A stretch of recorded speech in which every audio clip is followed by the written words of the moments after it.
jika Prabowo berseberangan dengan Kadrun di 2024. Berita bahwa Prabowo nyapres lagi pada 2024 terdengar agak ngeri-ngeri sedap. Ngeri mengingat track record doi yang kurang elok. Pilpres 2014 dan 2019, kelompoknya terkesan menghalalkan segala cara. Isu PKI masif dituduhkan ke pihak lawan. Gerombolan penjual agama yang bertujuan merusak NKRI pun dirangkul mesra. Untunglah mereka tidak menang kala itu, sehingga selamatlah negeri ini dari kemungkinan buruk. Sebab ada analisis bahwa gerombolan agama itu akan menuntut jasa, sebab berhasil menghantarkan Prabowo ke singgasana. Yang dituntut mereka pasti bukan kursi menteri sebanyak-banyaknya, seperti Surya Paloh. Dulu konon sempat meminta 10 kursi kabinet setelah Jokowi menang untuk periode kedua. Tidak, para kadrun tidak membutuhkan sekadar kursi menteri, tetapi mengubah dasar negara menjadi berbasis agama. Maka kalahnya Prabowo untuk kedua kalinya itu membawa berkah bagi bangsa, dan publik berharap dia berhenti mengejar ambisi yang sudah kadaluarsa itu. Betapa tidak, usia sudah tidak ideal lagi untuk memimpin sebuah dunia yang sudah berbeda jauh dibanding era di generasinya. Tapi itulah politik. Kalau ada niat dan peluang, mengapa tidak? Dalam politik dikenal istilah 3M, money, media, momentum.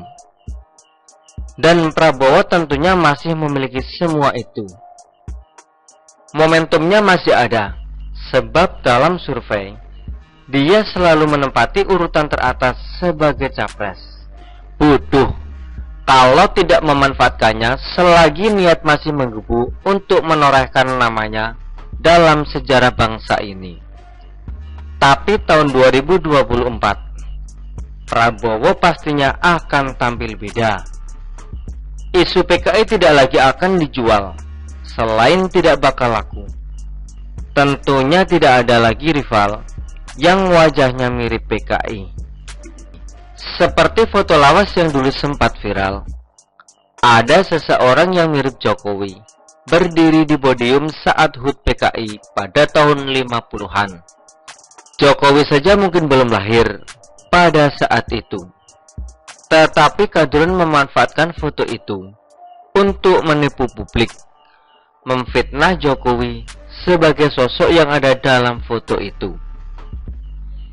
Tahun 2024, Prabowo kemungkinan besar akan berseberangan dengan kadrun.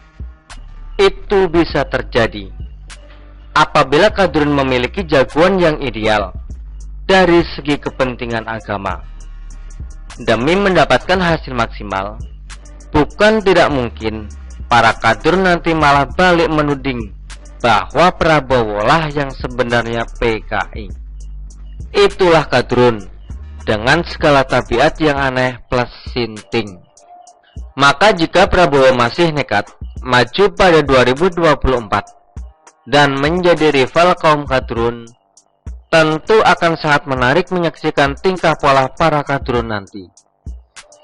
Jika 10 tahun sebelumnya kedua belah pihak saling bersinergi dengan sangat mesra, maka pada tahun 2024 mereka menjadi musuh bebuyutan. Dihadapkan pada situasi semacam ini, Prabowo diperkirakan akan serba salah dan serba susah.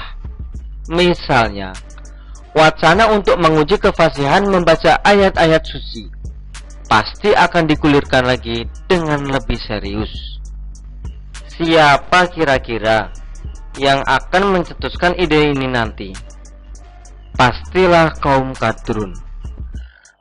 Pada musim kampanye Pilpres tahun 2019, ide ini sempat menguat.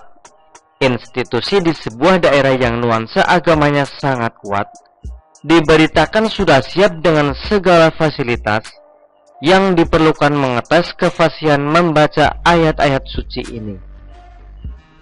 Tes semacam ini pastinya tidak jadi masalah buat pasangan Jokowi dengan Ma'ruf. Maka keduanya langsung setuju soal tes tersebut. Tidak bakal kesulitan, sebab Jokowi dikenal taat beragama sejak kanak-kanak. Ma'ruf Amin ulama besar, bahkan ketua MUI saat itu, jika dibandingkan dengan Prabowo Sandiaga. Soal pemahaman agama pada waktu itu terasa begitu jauh jaraknya, bagaikan langit dan bumi. Maka tidak heran jika para pendukung Prabowo dengan Sandiaga ketika itu sangat gigih menolak wacana tersebut. Tentu saja dengan dalih dan argumen yang disesuaikan dengan situasi dan kondisi. Soal yang satu ini, Kadrun adalah ahlinya. Sekarang tempe, besok tahu. Meski demikian, pasangan Prabowo dengan Sandi malah meraih suara yang jumlahnya sangat signifikan di daerah-daerah yang notabene adalah basis kuat masyarakat fanatik agama. Padahal jika mengikuti logika, Jokowi dengan Ma'ruflah yang mestinya menang telak di sana. Tetapi itulah salah satu keanehan dunia kadrun yang tak terselami oleh logika bumi. Salah satu momen tentang Prabowo yang sangat membekas pada masa 2019 itu adalah ketika dua penceramah agama kondang silih berganti mendatangi Prabowo di kediamannya.